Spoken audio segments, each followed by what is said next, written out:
Have you ever thought about grass? It's more than just the green stuff under your feet.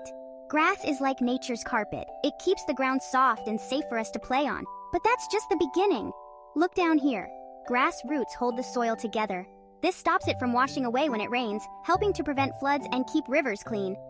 And it's home for tons of little creatures like bugs, butterflies, and rabbits. They all depend on grass for food and shelter. Grass even cleans the air. By absorbing carbon dioxide, it helps us have fresh oxygen to breathe. So, next time you're on the grass, remember, it's not just a place to play, it's an eco-superhero. Grass is small but mighty.